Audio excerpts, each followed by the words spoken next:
Alright friends, we got another video for you here, and of course another example.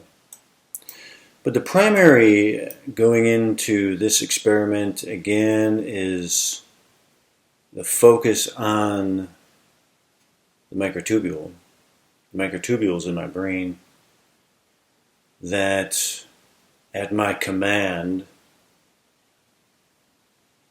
will ideally, when an actual remote viewing does take place, that quantum superposition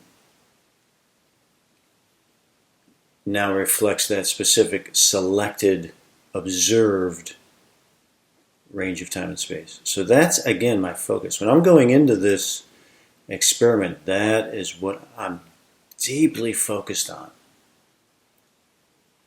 Deeply focused. It is not easy. There's a couple moments in here where I'm like, oh boy, I'm getting distracted. I start thinking about other things. We'll take a look at that.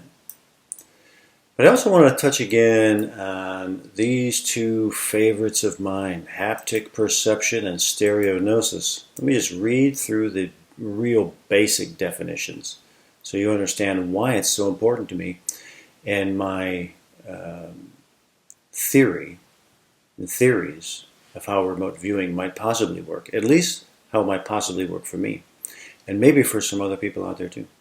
Haptic perception is the ability to understand and interpret information through touch, involving active exploration of surfaces and objects. It relies on sensory receptors in the skin and muscles, proprioceptors, to gather details about texture, shape, and movement.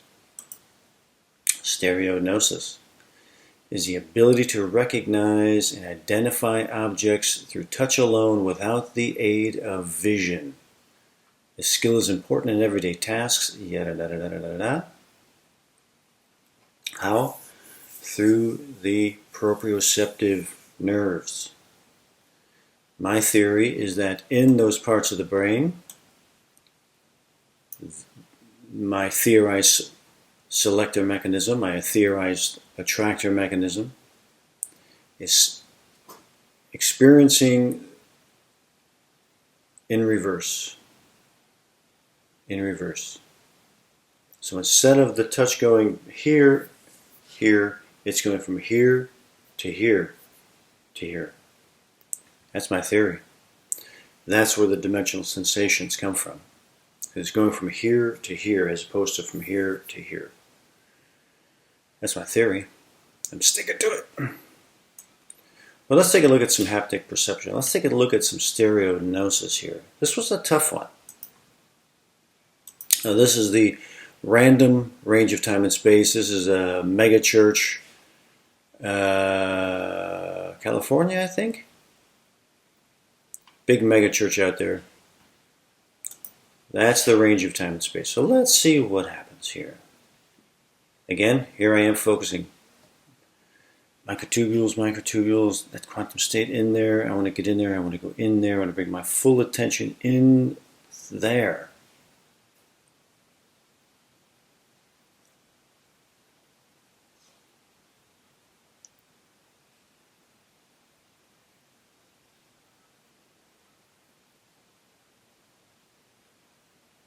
Something, well, we'll see.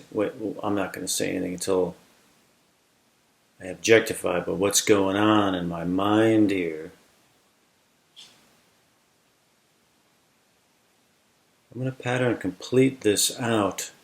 Cars or vehicles.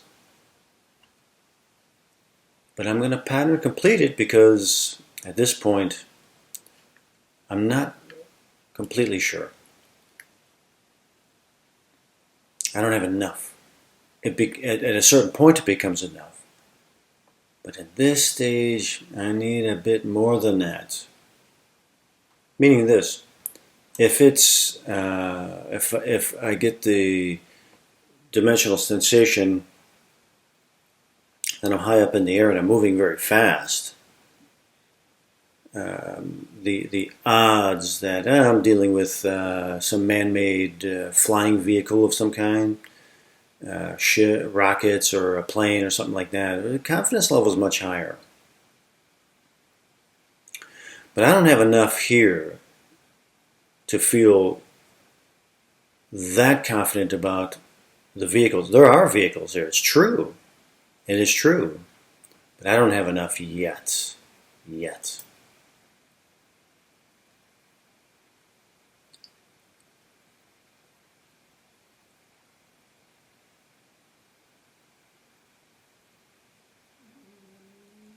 There is something man-made. So this is what I'm confident about. This is under pattern separations. This is what I'm confident about. Is that whatever I'm dealing with here, it's man-made. It's not mountains, it's not rivers, it's not on the moon. It's something man-made. That I am confident about.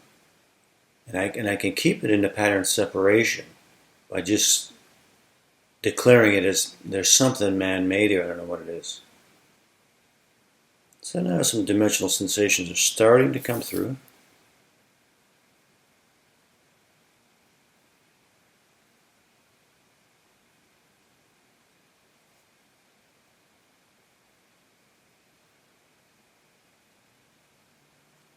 Or that stereognosis. The stereognosis elements. That's what I'm looking for. That's what I need. My confidence level is really in the stereognosis, in the dimensional sensation. Right now I feel I got a couple additional ideographs in on something man-made. I feel okay to sketch it out now.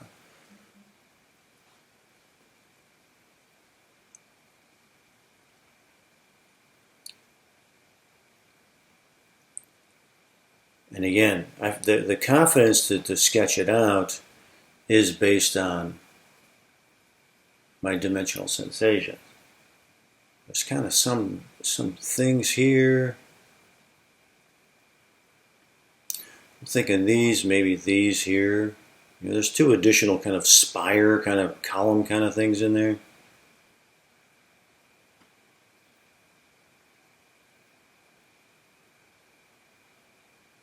Okay, some big building of some sort. There's the top.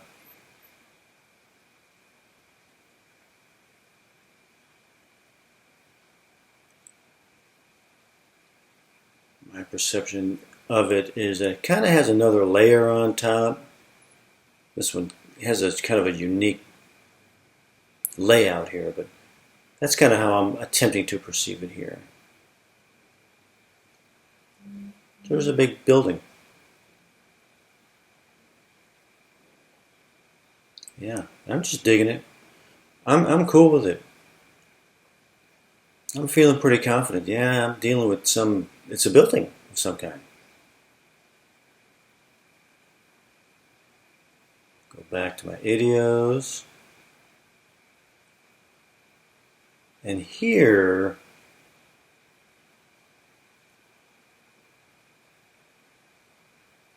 this one is giving me some confidence. My confidence is growing in a certain area. This is the area here.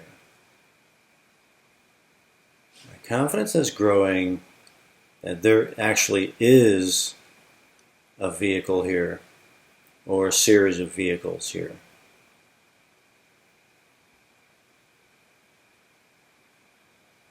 And there are. And the significance here is that I don't know what this building is that I'm describing. I don't know what it is. I don't know where it is in time. It could be an Egyptian temple, and there's no vehicles around there, just people on camels. It could be anything, anything. So buildings don't automatically equate to there are cars around. They don't automatically equate to that. It's easy to assume that. This is where remote viewing and assumptions, or what can be considered creative additions, can come into play. Oh, there's a building, there must be cars there. That's not remote viewing. No. This ideograph here indicated to me what had come through earlier here of a car as a pattern complete. That ideograph there indicated to me that dimensionally and as well as conceptually, there actually are vehicles here. Okay, that gives me some sense of an idea in my mind of, man, what kind of time frame might I be on here? That's kind of what's going through my mind here. And there's people. There's people there too.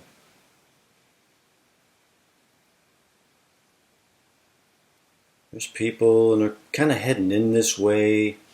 You know, they're moving kind of towards the building.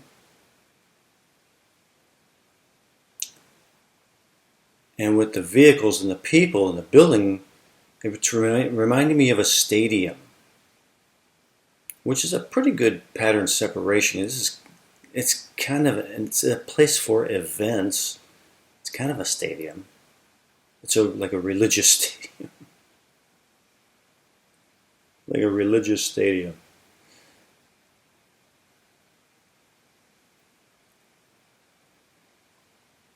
Let me zip along. There's my dimensional sensation, my stereognosis. Let's spend a little more time on it, just because it feels cool. It's cool, man. It's a cool building. There's cars, people. I'm digging it. I'm like, yeah, this is great. I got a pattern complete here of the moon rover. So you had the pattern complete then, meaning that the pattern complete that I'm having right now is really based on this vehicle thing. Is that car thing that they took to the moon back in 1972 or whatever, and the guys are driving around the moon vehicle. That's what I had to pattern complete out. Again, pattern completed out because I don't think so. Because I got a vehicle here, vehicles, I got building here, I got people kind of going in and out. Doesn't match up with this. So this is pattern complete. This is where I began to go, I started doubting myself. Like, no. That's a pattern completion. It's not the moon rover thing. Let's get back to it. So I got to put it down there and get back to the action here. More stereognosis, more dimensional sensations. It's a very slippery slope. It's a very fine line, remote viewing. It's like walking in a tightrope. And you got to stay focused and stay on that tightrope, because it's easy to fall off. But the skill and the balance is what can keep you in. So here's a little bit of a summary. There's a structure here. There's people here. There's people that are around, as well as vehicles. There's vehicles, there's people, there's a structure. And that's true. All of it's true. The ideographs are now just confirming this here for me. Because what is taking place in this here is not easy to describe. It's not easy to describe. It's something you have to experience. Remote viewing is an experience.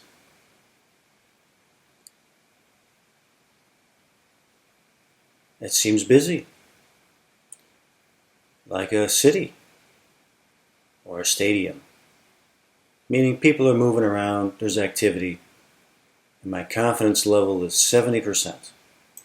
So I'm 70% confident that when I hit the link, and I go to the feedback, I'm going to see a building, vehicles, and people. And that's what it is. So what does it all mean? It all means that what I'm experiencing here, I can categorize as a combination of stereognosis and haptic perception, a dimensional sensation that is produced from pyramidal neurons and the microtubules in specific areas of my brain that, at my command, to observe a specific range of time and space that I am consciously blind to. And that's what happened. The dimensional sensations proved it for me, and I described it per those. And that's what happened. And it's true. It's true. So, that's a quick video for today, and I hope you find it interesting. Many more to come.